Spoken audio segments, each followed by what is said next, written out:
Okay.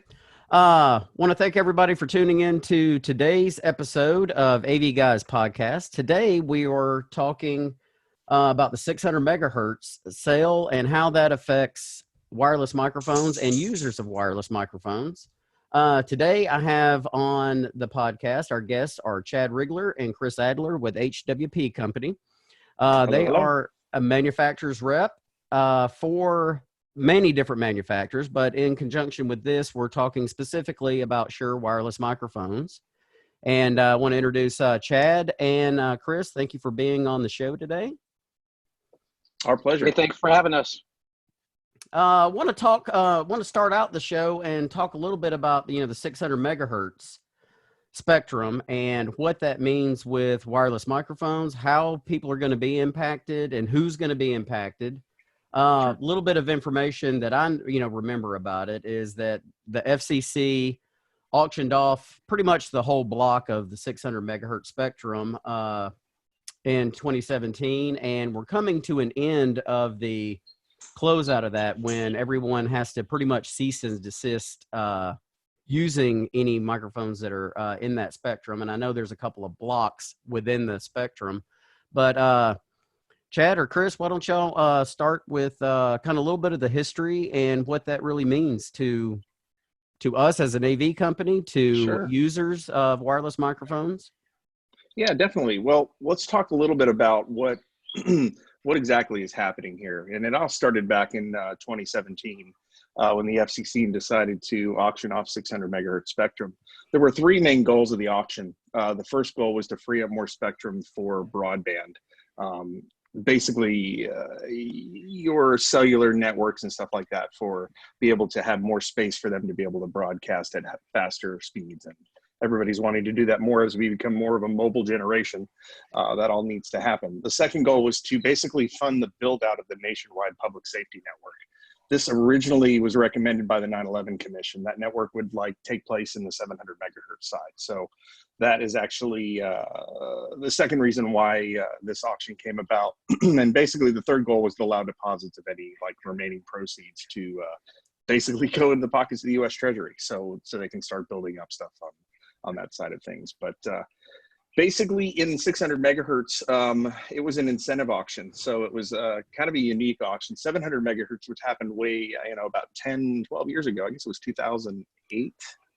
Boy, I'm dating myself at any rate, but it was a long time ago. And the 700 megahertz was basically a blanket FCC auction that basically took chunks of 6 megahertz TV channels and they sold it off to the highest bidder. And basically they were benefiting from that. And the issue that you ran into is we had wireless mics in that spectrum, we had TV stations in that spectrum, and we had other various users in that spectrum that had to vacate once these people bought. Now, we're not talking tens of thousands of dollars. We're talking millions and millions and millions, and even at times $1 billion to purchase out these spectrums so that any one private entity source could own it. The biggest, Verizon bought most of the 700 megahertz side of things. And I'll tie that into the 600 megahertz in a second, which T-Mobile bought most of that. But there are other little bidders in there too. I think AT&T had a portion of 600 megahertz. And there probably were some in the 700 as well.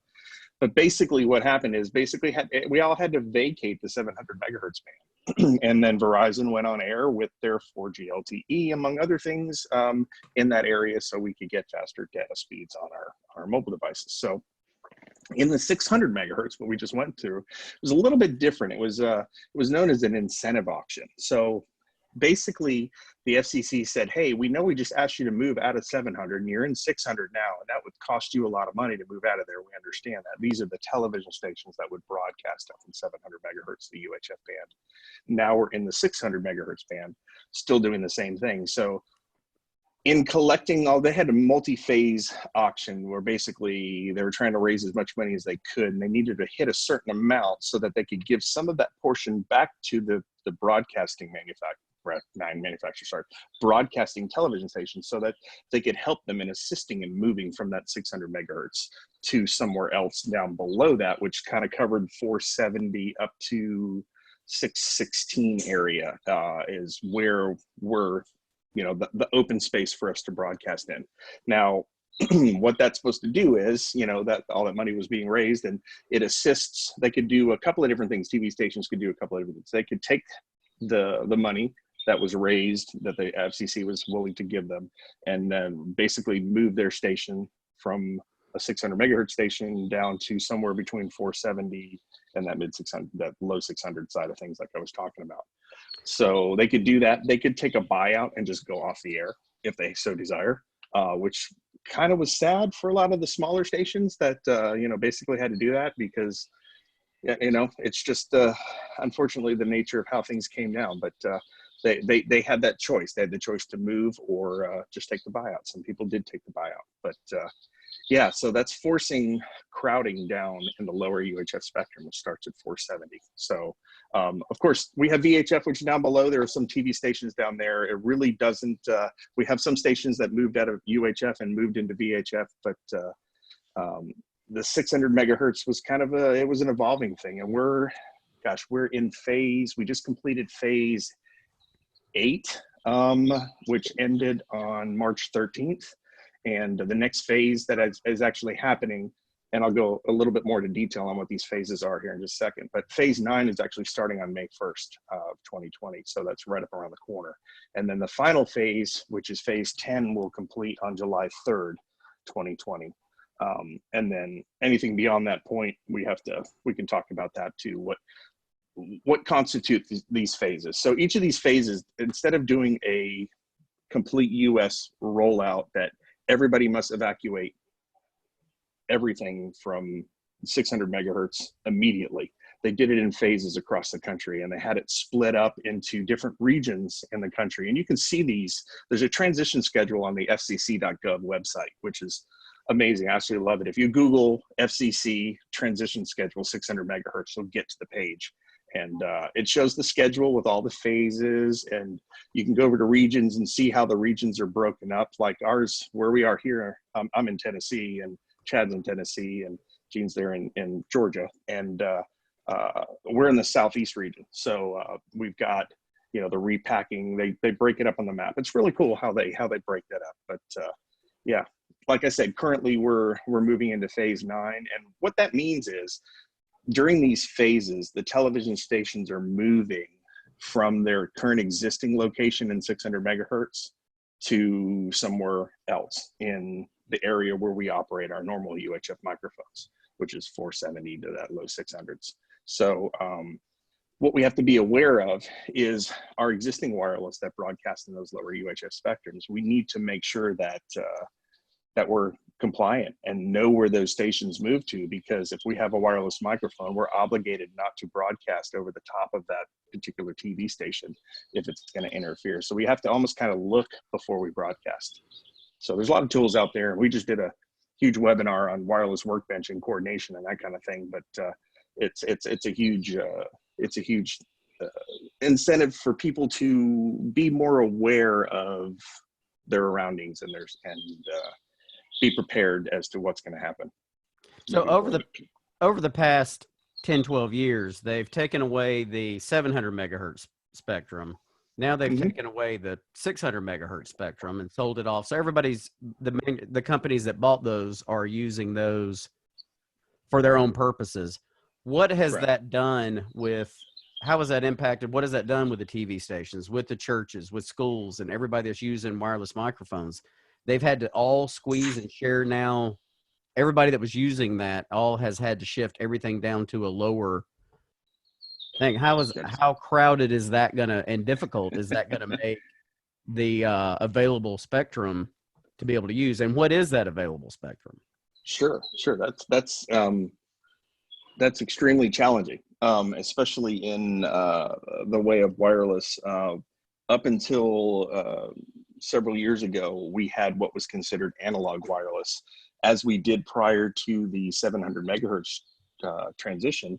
We had analog TV stations. Now, a lot of the people that may be listening to this may think, well, I know what analog wireless. I had rabbit ears on my TV. I used to pick up that station. Well, it's the same concept. It's just an analog carrier takes up a full 6 megahertz in spectrum, which is, if you're looking at the grand scheme of everything that we're talking about here in spectrum, 6 megahertz is actually relatively small, but it's very large in the amount of space we have to occupy. So the problem is some of these analog wireless that are still in use in the legal areas take up a lot of space. So we have to be concerned about the number of channels we put on air, just because it kind of comes down to the whole thing. I always get the questions of, hey, I need to deploy a lot of wireless, but I have a little amount of money. Well, let's see, what do you define as a lot of wireless and what do you define as a little bit of money? So we have to basically look at the whole side of it and go, well, you know, really all I need is 4 channels. I'd love to have 16. Well, let's focus on those 4 channels and look more into a digital system, because what a digital system will do, whereas an analog system takes up 6 megahertz, we can get multiple digital systems in that same 6 megahertz. So we're trying to get a lot of wireless in a tighter spot. So that's really what the challenge is moving forward. And everybody's having to deal with it, from churches to corporate to live performing events and everything else. So did that answer your question right? Yeah. So Okay. when you talk a little bit about the digital, how you're able to get, how you can get more into that 600 meg or 6 megahertz block Mm-hmm. with digital versus an analog. What does that mean to a church? What does that mean to a school? What does that mean to, you know, the average user that Sure. doesn't really understand six megahertz block, Sure. and what that means as far as digital versus analog? It just means that you can get more channels in a tighter spot. Because usually what happens, and I always refer back to, I'm a musician by trade. I was production manager in front of house for a record label for about 12 years. So I got most of my tips and tricks from just touring throughout the world. But back before I was all of that, I was a musician. I played on a lot of records that went on and went on air and went on, and had my share of successes with that. But if you sat down at a piano and you hit A440 on a piano, there is that fundamental frequency, that A440, but there's other frequencies that are in there, as we call harmonics, that actually make up that fundamental frequency. If you cut away those harmonics, that fundamental frequency is not going to sound like it should.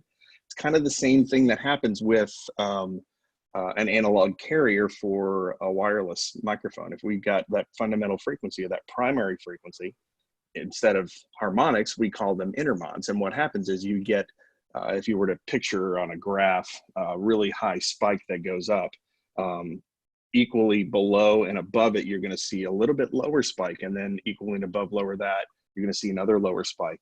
What that refers to is your harmonics, or your intermods, as we call them in the wireless side of things. And in an analog spectrum, when you have a primary analog carrier and you've got your secondary and third intermods, you can't place wireless microphones in a lot of those scenarios where those fall. So you can get, the more analog mics you put on air, the harder it is to get to place them, because now, okay, I've got my primary frequency here, but I want to put my other frequency here. Oh, I can't, because there's an intermod over there. So I need to move it a little bit to the left or to the right of it, outside of that.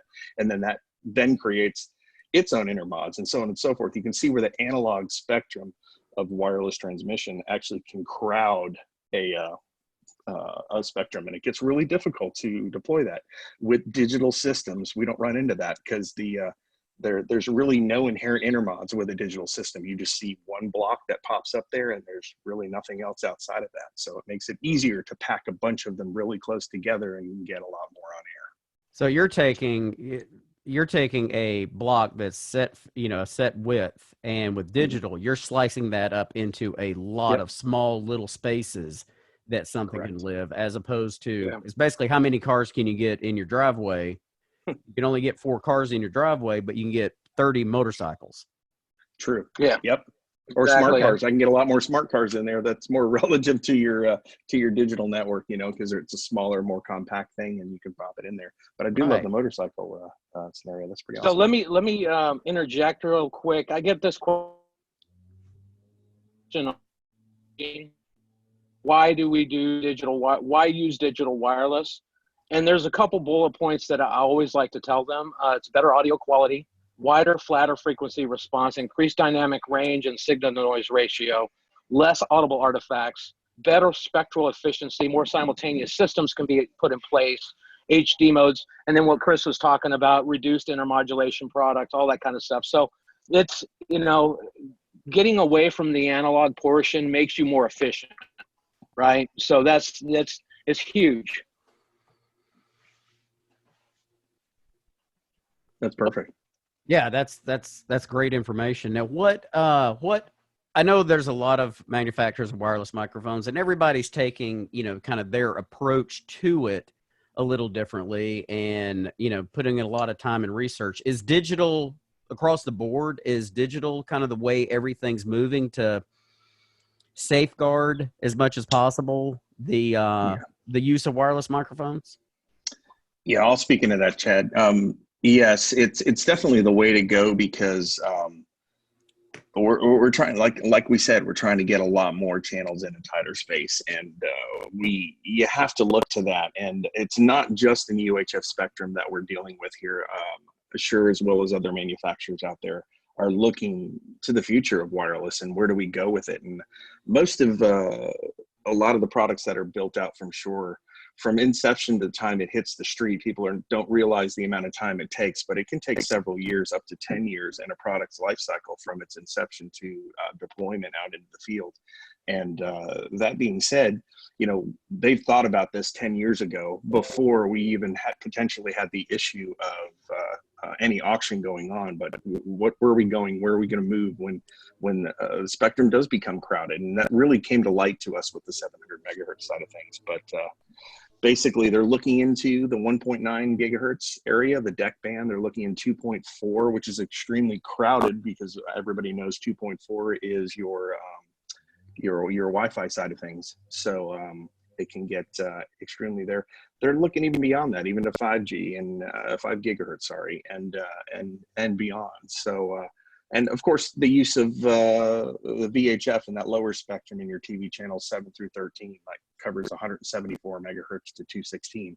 That's a viable option too. And a few years back, we came out with 2 products in that product family in the VHF band under the Shure side. So great. What are you seeing in the marketplace with the changeover from the 600 megahertz? Where are you seeing people going to? Are they still trying to stay on the inexpensive side, or are they trying to go with something that gives them a lot more headroom for expandability? What are you guys seeing as manufacturers reps? Mm-hmm. What are you guys seeing the shift to? Well, Chad, let me get this one real quick, Chris, and then you can pick it back. Yeah. The one thing that we're seeing is it's really tied to budget more than anything else, right? And you have a lot of dealers and a lot of end users that can only afford so much. And so the switch to digital is something that we're really trying to push, because the marketplace needs to have less crowding in that spectrum, right? And so we want to try and get more people on the digital side of things, more than anything else. And Chris I was going to ask him if he could elaborate on it, but he's knocked it out of the park as usual with his knowledge, and my brain is kind of blown, I'm sure, like everybody else's is. But I think the biggest push, though, is we need to really push knowledge and education to the end users so they understand what they're dealing with. Because in the marketplace, like, for example, I went to a church in Atlanta to go see why they were having problems, and they're using systems that were inadequate for what they needed to do. And they were dropping all that type of stuff because they just weren't educated. So I think the more education in the marketplace will help them grow. Well, I think, I obviously, as a dealer, I know the answer to this, but for someone listening, just because I buy a wireless microphone that says, okay, well, whether it be an inexpensive or very expensive, I can use up to 10 systems in my space. That's kind of misleading, because depending on where you are and what all is going on in that environment will determine whether you can really use 10 or whether you can only use, just a few. Talk a little bit about either one of you. Talk a little bit about Shure, and I know they have a lot of online sources to be able to utilize to see, based on a series, based on a band, based on a frequency, what I can really use and what I can really expect based on where I'm at. Yeah, no problem. There's actually a phenomenal tool that Shure has created called the Frequency Finder, and other manufacturers have it too. But sorry, I'm a little biased towards the Shure side. I've been a Shure user for 20, almost 30 years now. So that being said, it's if you Google Shure Frequency Finder, it'll come up. It's an amazing little tool. Basically, you enter your zip code where you're at and your location, and you choose the wireless series which you plan to deploy and or want or would like to deploy, and it'll tell you based on the FCC database of where current TV stations are in that particular zip code within a certain radius, how many systems they predict. It's pretty accurate, but they predict how many systems can actually get on air. So it's a valuable tool to utilize, and actually that is usually my first step when doing after we had the initial consult with a dealer. Chad would bring me in my team, system support team. Excuse me, allergies are kicking.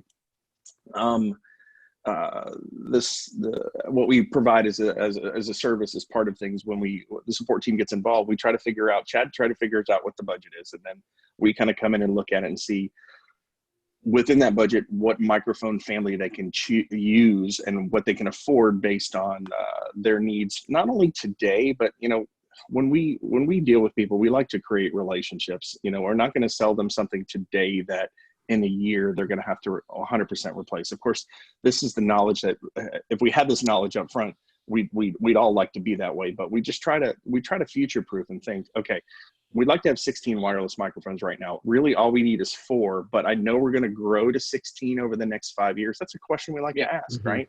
Because we don't want to sell them something that they're locked into, 4 to 6 channels. Like with, we have a product with Shure GLXD and GLXD Advanced, where, at the Advanced, you can get upwards 12 channels on air, and you're at best at that, and GLXD Standard, where you're at, 4 to 6 channels if you're lucky. But that's only because it's in the 2.4 band, and you have to deal with that. So we like to look at that. They're like, well, I really like those because of this option. And we just find what they're looking for. When we find what they're looking for, then we try to plan out to say, you know what, you have this much money. Let's look at the next tier up, or a digital wireless system, so you can grow into those 16 channels rather than selling them just 4 channels now and go, hey, come talk to me in 5 years and we'll sell you 16 more. It's just not the right way to do business. Right. And that's pretty much how we at Gyro Supplies, approach things with customers is, let's not sell you something today. Let's sell you something for where you're planning to go. Yep. And, if you only need 2 wireless microphones, you're never going to use more than 2 wireless microphones ever in the foreseeable future, then great. There's a lot of inexpensive choices for that. Sure. Like, for example, Shure's BLX is a great choice for those applications. That is true. But if they tell me that, well, right now I'm using 2, but I foresee us, growing, and we want to have, all the singers up on the stage at a church with wireless microphones, or at a school theater, we want every cast member to have a wireless microphone, right? A belt pack. That's, there's better choices for that.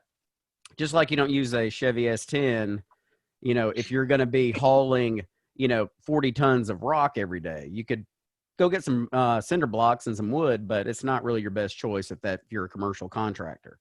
And that's exactly. And that's a lot of our approach. And we've worked with Chad, a lot with our customers, and talking about what are you looking for, and talk a little bit about one of our go-to products for the ones that are looking for something a little bit more robust. Talk about the Shure UlxD, which is a great, solid product for those customers looking for some long-term growth. Definitely. It's in our mid-tier wireless. I say that because it used to be really easy back, 10, 15 years ago, from product family, from I'm dating myself, but even earlier back when we started, we had the price matched the product family, and you can go from lowest to highest all the way up. The more money you spent, the better wireless you get. But now, with some options coming with batteries like GLXD, it kind of puts the price point in different spots and everything. But we categorize the UlxD as a mid-tier wireless, and it's a great, phenomenal system. It is a digital wireless. It is the entry in currently our entry in available products into the digital wireless market. And it's a great piece. It comes with a metal transmitter, the handheld, the body pack are metal. The receiver is a half rack receiver. So it goes into installs pretty easy. You can get many channels on air with it because it is a digital system. And of course, now here we throw that caveat in there.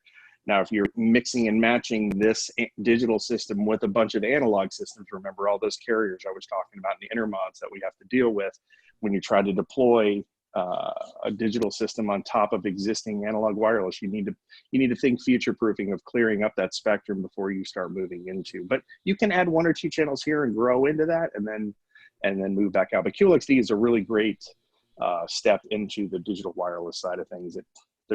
I could spend 20 minutes on all the features and tips and tricks of QLXD, but I don't think that's what you're looking for. Well, yeah. One thing that the QLXD offers, especially for those, in talking about the 600 megahertz sell-off and having to change everything out, for those that have a hodgepodge of various brands, various systems and everything, because they're trying to utilize as many wireless as they can, the QLXD is a great solution for those to get rid of all of this hodgepodge of wireless microphones and go with something so they've got the consistency, the continuity of using something. So the QLXD for those customers would be a great choice. Correct. Now, beyond that, so, you've got a high profile scenario, you've got whether it be a courtroom, something where it's just got to be bulletproof. So high end, where does somebody go that really needs something? They're replacing old gear. They want to go with something that is going to be just rock solid, give them the broader spectrum to be able to utilize it. So depending on whatever TV station somebody kind of drops down to something, where do they go? And specifically, where do they go with a Shure product? No, that's a great question, and I'll take this, Chad. It's I don't want to lose sight of, because we kind of went from entry level into wireless into must have it, mission critical, can't fail. I don't want to lose sight of what we do have products between there too, and I know you're aware of it too. The next step up from a QLXD would be a ULXD, and that's more into our high tier, lower side of the high tier wireless, and that's a very valuable product. It uses a lot of the same things that QLXD does, but add some additional features in there. You can get multiple channels in a rack space. There's Dante options available. So if your backbone is no longer analog and you want it all network digital, you can have that with ULXD. But then the next step up from there is our Axient Digital. So Axient Digital actually replaced our UHFR, which was our industry standard for, gosh, how many years? As long as I've been in the industry, UHFR has been a staple in what it is, and that was discontinued in light of what is happening with 700 megahertz and 600 megahertz. We needed more channels in a tighter spot. Hence, we came out with Axient Digital. Axient Digital having that option to move into where failure is not an option. There's 2 different tiers to Axient Digital. The traditional Axient Digital, which replace UHFR, and then there's our ADX part of the Axient Digital.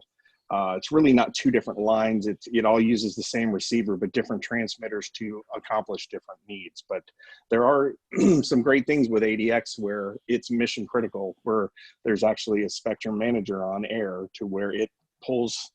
It's constantly looking what's happening in the air and seeing what's happening with frequencies, and it kind of keeps a list of frequencies and deploys them out to the receiver and the transmitter, which are all remote controlled through a little box called ShowLink. That's all part of the ADX family, and that's your mission critical. So you can have the ability to automatically change frequencies, and these changes happen in less than 100 milliseconds. So really, it could happen between a breath. When you do hear it, it's so quick, and you move over if you're on that. But then there's even the more mission critical stuff where we have an ADX transmitter that has 2 broadcast channels on at the same time. So one will get a hit, change frequencies, and the other will automatically take over, where you won't hear an audio. You could sing a long note straight out for 15, 20 seconds, and it changed frequencies 6 times, and you wouldn't hear a single drop. So there are solutions available for that high end type thing. Right. Well, real quickly, You and this, you were Chad. Kind of run through. We talked about the accent, which is kind of the top of the line. Run through the series of Shure microphones and kind of who they're suited for, and based on approximation. I mean, I know we're not using the frequency finder and everything, but who is ideal for, for example, let's start with BLX. Who is that ideal for? How many can you look at using, and kind of work us up the series of the wireless microphone series that Shure offers? Yeah, let me jump on this one real quick, Chris. Yeah. So my background and where I came from was a mobile DJ. And, that's where I see BLX. I see BLX living in the world of the smaller little, onesie, twosie, type of setups. You got your pastor, up there with give them with the lav, and then you got your handheld, and then you got a corded one just to help out there. So BLX will fall into like, your smaller little clubs, your mobile DJs, even with the school applications, which you're very familiar with, Gene, using those 1 or 2 or 3 systems. But it also really depends on the frequency finder and where you live, and to make sure that you look it up and know what you can have on channel with the BLX, correct? So it's a great little product for what it does at the price point. It really does hold market share when it comes to wireless microphones. BLX product does kick butt for what it does. So where do you go from, okay, I need a few more than just, the onesie twosies. What's the next step up? Where do I go? I need, I'm a church, or I'm a school, I'm a small theater, and I need 5 or 6 wireless. And, where do I go at that point? So then we're going to move up into the world of GLXD, which Chris did hit on point a little bit ago, which is our Wi-Fi based systems. It lives in the 2.4 gigahertz world. And so now you're living in, I've seen this go into applications as far as commercial settings, people who are maybe in a boardroom, or they're going to be used in applications for churches or schools and some of that. But that really also depends on, hey, where are we sitting in the Wi-Fi world, right? How much systems do we have in play there? And are they going to work? Are they not going to work? You know what I mean? After that, we have our legacy SLX. And SLX, and Chris, maybe you can tap on this. SLX has been around, I would imagine, since early 2000s. Yeah. Mm-hmm. I'm not even really sure honestly, off the top of my head, when exactly SLX came to fruition, but it's been a workhorse in the industry, and a lot of our wireless, the basis of how that transmission happens. And mind you, BLX, like Chad talked about, is an analog system.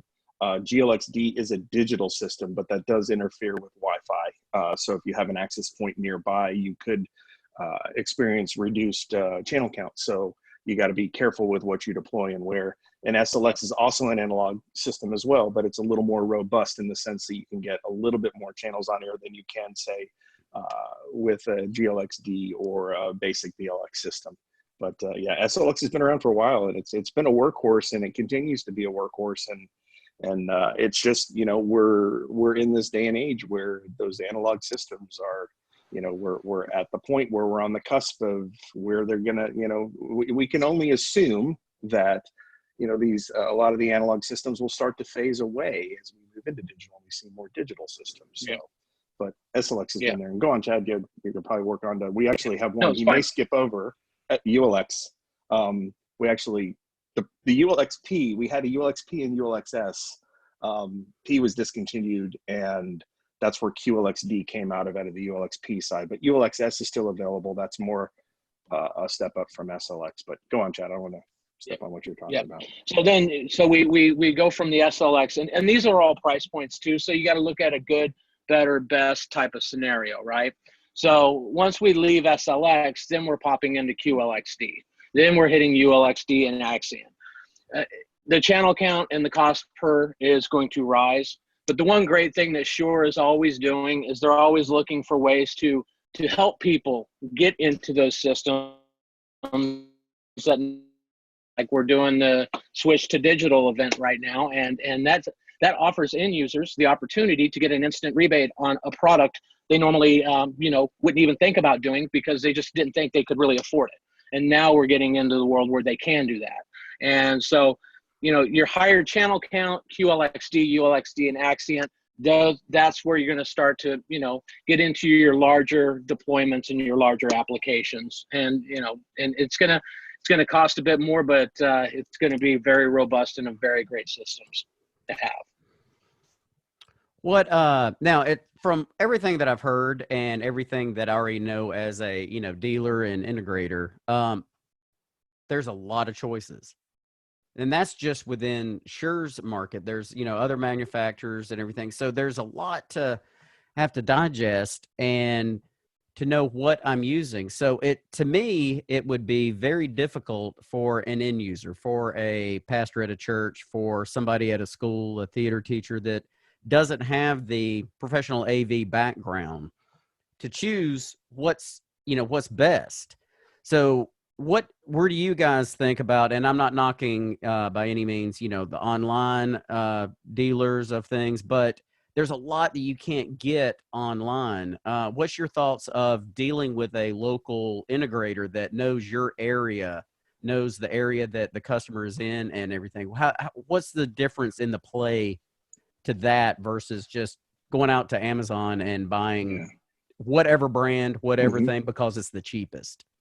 Yeah. So I can talk to that. I'm pretty passionate about this, and I'm very passionate about valued and trusted resources. So that's a statement we live by, and those people that need those help will reach out to you at Gyra and say, hey, I really don't understand, but we've got a little bit of money and this is what we're trying to do. Or we have a lot of money, this is what we're trying to do. You're going to be a good steward of their money. You're going to take care of it. You're going to lead them in the right direction. That's what we kind of try to do to create those. Because looking back, it's all about relationships, and we want to make sure that those relationships are healthy and they're long-term relationships. So, making sure that we're there for them and in their time of need, and their questions are asked as best we can, and educate them against. Chad said that earlier. I think I started educating on 600 megahertz almost 8 years ago. I think 2013 is when they announced, the chairman of the FCC announced the 600 megahertz. So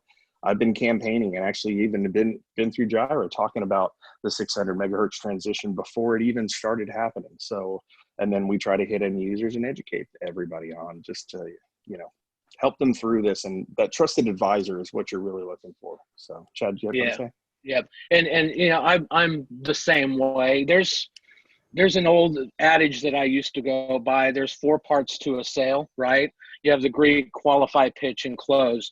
But I always take that greet and I break it down into building the relationship, right? That's where you got to figure out who you're working with and have that trusted interaction with them, not just today, not just tomorrow, but 10 years down the road. That's the most important thing. And it's tough because online guys, they just move boxes, right? They're not there on the front lines helping these people out day in and day out, where you guys at Gyra Supplies, that's your gig. That's what you do. And I think you guys bring something that I haven't seen in many dealers, and it's very it's very nice to see how you guys have approached it and what you're doing and the changes that Gyra Supplies has made. And I think that's the building blocks that will establish what you do down the road, is how you treat your customers now. Well, thank you for that. One kind of final note, what is, talking about the 600 megahertz and really summing that whole conversation up, what do users, schools, churches, DJs, what do, anybody that's using something that may be operating in the 600 megahertz, what do they need to know? When's the drop dead date that they need to stop using it? What if they, I'm a DJ, I'm only using, a couple of them. What are the ramifications of continuing to use this stuff and not really taking all of this seriously? Yeah, no, that's a great question, and I'll take this one. So the drop dead date is July 13th, 2020, and that I'm not sure if that's going to change in lieu of COVID-19 or anything else. I can't foresee that changing, but if it does, everybody will know about it, and we will broadcast it out to the masses. But July 13th, 2020 is when that final transition happens. And if you have any wireless in the 600 megahertz band, which covers 617, I'm sorry, that's the guard band. I'm trying to read my notes here. So at any rate, in the 600 megahertz band, if you have a question of whether or not your system, a lot of times I don't know, I've got this wireless, I turn it on, it works, I turn it off, it does, I don't know where it is. Reach out to your trusted advisor at Jira, and they will direct you on how to find it, and they can reach out to us if they can't find it, that kind of thing. But it's very important to know where you are operating. It's the whole thing to look before you broadcast, and post July 13th. And actually any one of the phases going along, that's why you have to refer to the fcc.gov website, because if each one of these phases, TV stations are moving away, and T-Mobile, who bought those large chunks, are starting to broadcast in those phases of the new occupied space of where that television station used to be. So every time one of these phases goes by, I cringe, because it's Friday at 10 a.m. when the phase happens, and they flip the switch and they move to the new frequencies. Now, I inherently get 15 emails on a Monday. Thereafter, my service, I had 5 microphones that went down in my church, and I don't understand why. And we try to explain to them why a TV station moved and it's sitting where they're at, and we need to, you need to redo a coordination. And that's something that your trusted advisor can help you with, or we can help you with, that type of thing. But it's pretty important to know that you want to exit that area, because the fines are pretty steep if you get caught. Now, let me put a caveat in there. It's not going to be the FCC per se that's going to come out and knock on your door and hand you a letter. Eventually that will happen, but really what's happening is the Verizons, the T-Mobiles of the world actually have a force of, I've seen them driving around, black SUVs with loads of antennas all the way around them. They're just scanning, wargaming, for lack of a better term, as they call it in the hacker world, riding around looking for rogue frequencies that are not supposed to be on air. And then they report that, and they continue to watch it. They report that to the FCC. And then if you're caught in that, it's not a sales tactic. I hate that we have to talk about this, right? Because a lot of people want to talk about, like, oh yeah, you just want to sell me some more wireless. I know. Well, no, we had no control over this. The wireless manufacturers had no control over what the FCC was doing here. We're just a player in the game, just like the end user is, or the user. So just be aware, again, educate and understand. July 13th is a hard number. Everybody has to be vacated out of there. There are solutions for you to migrate your wireless, especially with Shure. Chad can talk about the upgrade to digital program. But there's also some other, like if you've got a church or something that has a bunch of wireless and you need to buy new, always deploy it over to, sometimes the wireless you have here in the US will work overseas, and that may be legal where they're at. So there may be some mission work or something that can be done with that wireless. So there's options. Yeah. But if somebody's riding around in a black SUV with all the antennas scanning and everything, they're not really discriminating, or they don't care whether it's a church, whether it's a school, whether it's a DJ. They're just reporting, hey, somebody's invading our space that we pay billions for. Right. And so they're going to be protecting their space, because the fines, I know, can be, at least with the 700 megahertz, it could be $10,000 per channel as a violation. Yeah. So it's something that everybody wants to be aware of, and not, well, I'm a small church, nobody's going to really, want to bother me. Yeah. They're trying to protect their space that they paid billions for, and they're not. There's the potential that they're not going to discriminate. They're just going to call in violations left and right. And unfortunately, it is a smaller entity. They're gonna be sent upside down. If it's a small congregation in church and they're running illegal wireless, that could unfortunately put that faith base out of business in that location. So that's poor. And we like to educate so people don't run into that situation. Correct. And that's what I was going to say. It's about education, because there is not a no trespassing sign, right? So in the world of RF, you can't been trespassing because somebody else is already living in that world. So we, as manufacturers rep, you as dealers, it's our job to really educate everybody on what's happening. And like this podcast, somebody's going to hear and like, oh my gosh, I didn't even realize it. I need to go check and see what I've got, because some people don't even think about it until they get smacked in the face. So it's good to educate them right off the bat. That's right. Well, great. And guys, I really, really appreciate all your time that you took. For those that are listening, whenever you're listening, we're doing this all via Zoom.